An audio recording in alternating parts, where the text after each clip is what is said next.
as Sean died from head injuries he received that night. Recall for us, if you can, that night and your feelings afterwards when you knew he was seriously hurt, and in fact when you found out he'd passed away. Well, it was really a terrible thing that happened, that each fighter that gets in the ring takes a chance on things like that happening. And like I say, I pray that before every fight that neither fighter gets hurt, and it's just happened to be, it's just one of them things that happen, and just try to look past it and try to keep it out of my mind as I train and everything like that. Now, in coming back to the ring, were there any thoughts in your mind that it would be difficult to come back to the ring after that incident? Well, I know I got a wife and a family and everything, and it's really my, I've been doing it for 10 or 12 years now, so it's something, yeah, I thought about it, but I knew that I have a good ability to become the world lightweight champion of the world, and I have to continue on to see if I can make it or not. So you didn't wrestle with the thoughts that that this sport, which produced that death, was something that maybe wasn't right for you at this point? No, I didn't really think it like that. Just try to keep it out of my mind. Okay. In preparation for this particular fight, for tonight's fight, as you were getting ready in the sparring and in the preparation, were there ever points where it did come back where you just couldn't keep it pushed down? No, sir, I didn't never think about it. Are you worried tonight that it will have an impact on your performance? No, sir, it's not on my mind. So you come into this fight with a clean slate? Just to win. Well, in boxing, one of the unpleasant offshoots of this sport is that serious injuries are a part of it. They always have been, and unfortunately, I guess they always will be. All we can do is try and get the best safety standards that are possible and hope that those injuries are kept to a minimum. For Chris Cavlin, a personal drama will be lived out tonight as he tries to come back from the trauma of that night with Sean Thomas in May in Merrillville. And so he will be facing Greg Haugen in an attempt to get his boxing career back on track and maybe look for a title shot. We'll be back to see how well he accomplishes it right after this.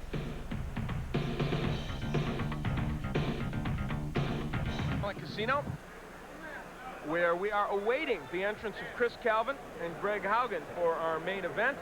It is a fight, as we said, Sonny, that is widely anticipated around here for a variety of reasons. Obviously, Greg Haugen has started to make a name for himself out west here. The win over Freddie Roach, which surprised some people. He's apparently a lightweight to be reckoned with, and of course, Chris Cavlin, a top 10 fighter or close to one, who could be in line for a title shot in the IBF sometime soon against Jimmy Paul, but has to overcome the trauma of the events with Sean Thomas. And as we chronicled, has a lot of other things in his mind as well. Yes, and tonight will be a big night for both guys, and this will tell the story as to whether or not Cavlin has gotten over the tragedy. You know, so therefore, when the bell rings for this fight, we're going to see a very interesting fight, and there's a lot on the line for both guys. Okay, some very interesting football on ESPN. Number 10 ranked Florida State will host the South Carolina Gamecocks live Saturday, November 9th here on ESPN. So check your listings and look for it. More good football action on ESPN. And we've got the fighters in the ring. Greg Haugen, there you see him in that blue, and Chris Cavlin, they call him the Southern Rebel. He is in the gray. And Chuck Hall is up there, and he will introduce the two fighters. Let's go to Chuck. Ladies and gentlemen, the referee assigned by the Nevada State Athletic Commission for the next contest of the evening, Mr. Davey Pearl. This is the main event of the night. 10 rounds of boxing in the lightweight division. Introducing in the red corner, fighting out of Auburn, Washington, weighing 135 3/4 pounds. He is undefeated in his professional career. 12 wins, no defeats, 1 draw with 6 KOs. Introducing Greg Haugen. And in the blue corner, from Nashville, Tennessee, weighing an even 135 pounds. He has a professional record of 17 wins, 3 defeats, 2 draws with 16 KOs. Here is the Southern Rebel, Chris Cavlin. two hard punching lightweights, James Mullen disrobes Cavlin, and Davy Pearl will have some words of instruction. This is going to be a clean fight. You guys understand that? When I tell you to break, I mean step back and break clean. Now, if you don't break clean, I'm going to warn you one time, then I won't hesitate to take points away. You understand that? Now, watch your low blows, watch your holding and hitting. If you knock your opponent down and you go in the neutral corner, don't come out of the corner until I tell you to come out. If you come out too soon, I'm going to stop the count. It could make the difference in the fight. Don't let me take a point away, because if the fight's close, you're going to be sorry that the point was gone. So let's have a good, clean fight. Shake hands and good luck. Davy Pearl with the monologue there for a while, but he wanted to make sure that those two fighters understood what was going to happen here tonight. Greg Haugen, yes, he KO'd Freddie Roach in his last fight, and Chris Cavlin, in his last fight, of course, beat Sean Thomas on a TKO. We chronicled pretty clearly the injuries that Sean suffered, and of course, he died after that. But that is past history, and we'll see just how much when this fight continues. Cavlin with the left hand. Both these fighters are, the right hand already. Haugen's hurt. The right hand hurt Greg Haugen. Cavlin has tremendous power in that right, and Greg Haugen just felt it. Boy, that didn't take long. Let's see if Haugen can weather this storm, Sonny. The overhand right that caught him with his back against the ropes. And listen, as you said, Al, it was a hard punch. There's no question about the punching power of Cavlin. Cavlin has good success against other short fighters, and Haugen is short. He has trouble with the big fighters. Oh, left hand by Chris Cavlin. So early, Cavlin, who hasn't fought since the end of May with a long layoff, looks sharp.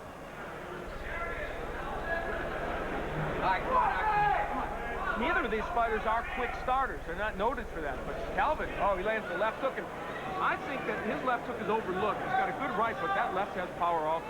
You know, Al, you're talking about both guys being a slow starter. That may be a fact here now. One guy said, listen, I know the other's slow, so what I'm going to do is be a fast starter. Well, for Cavlin, that's been the case so far. He's had no trouble hitting Greg Haugen. Good right by Cavlin on the inside. Chris really didn't have much sparring for this fight. Very little. He never gets much sparring, to be frank. And if he's going to be a contender and a top lightweight in the world, he's going to have to get more. But he's looking sharp here despite the lack of that sparring. And I think he's already gotten the attention of Greg Haugen. Oh, he has. Oh, right hand, yes. And Haugen felt the sting of that right. Sonny Haugen's hands are very low. They are, and they're open for the right hand, open for a good left hook. Anything that Cavlin wants to do, he can do it. Haugen said he would move against Cavlin. He hasn't done it so far. He's right there for Chris to hit. Cavlin, the 26-year-old fireman from Nashville, Tennessee, starting a blaze of his own in there. Round one, it's scheduled for 10. The last one we didn't think was going to go 10, but it did. This one, Chris Cavlin starting off very strong. And he only gets stronger as the round goes on. And if you lay against the ropes against Cavlin, as Haugen did, boy, you are in all kinds of trouble. We saw Juan Arroyo do that down in Miami, and Cavlin took him apart. Cavlin's wife, Nina, about to give birth to twins. That could be any day now. Could even be tonight. He is due, overdue. She's watching, I would think, down in Nashville. Good right by Haugen. Cavlin walked right into that right hand. Greg Haugen comes to life offensively toward the end of this round. That'll do it for round one. Chris Cavlin walks to his corner with a look on his face like, hey, this guy can punch too, because he got nailed with a good right hand.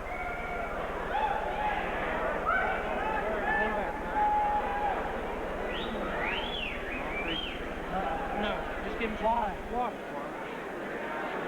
Here's Mullen in there talking to Cavlin. Use that jab a little quicker and throw that right up under him, you hear? Because he's ducking down. Get a little quicker with that jab. Talking about right hand, Sonny, this one from Cavlin. We'll take a look at it. There's a big one early in the round. That overhand right when you Yes, and he got off quick. And right here, as he backs the man against, bang, with an overhand right on the button. And Cavlin normally delivers him a little straighter than that, but the overhand one really worked for him. Now that one a little straighter, and then followed with the left. And that's the key thing. Cavlin not always punching in combination, but he did it here. So we are getting set to move into round two. Lightweight action. Chris Cavlin in the gray. In the blue, it's Greg Haugen.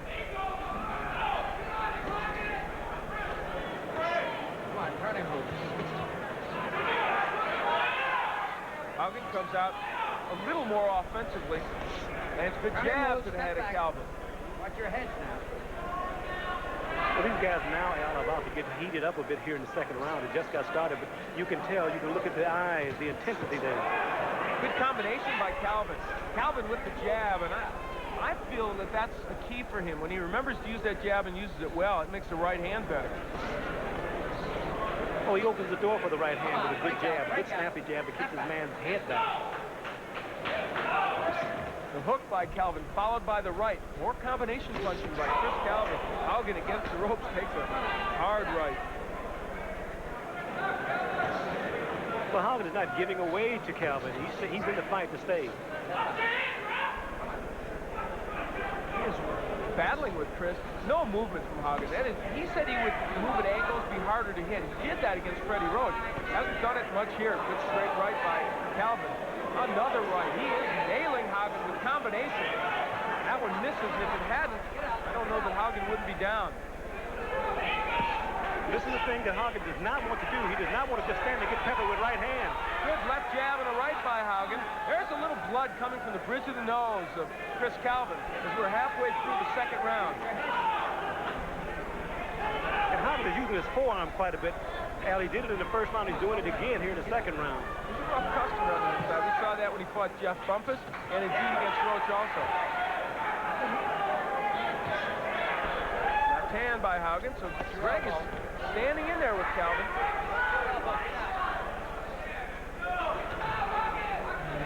Left hook misses by Cavlin. And on the inside, they do a lot of grappling. Both these fighters need punching room to be effective. They don't like to fight that much on the inside. You know, Haugen said earlier, well, listen, I respect Cavlin's punching power and his punching ability, but I have a good chin. He's in a fight tonight. You better have a good chin. It's been nailed already by Cavlin a couple times. Left hook gets in by Chris. And in this second round, this fought a little more even pace. Good straight right by Haugen. So Greg Haugen starts to get his combinations going with a half minute left to go in the second. Right hand by Cavlin. This fight has been pretty much what we anticipated. Both fighters landing good punches. Up the hold, you guys.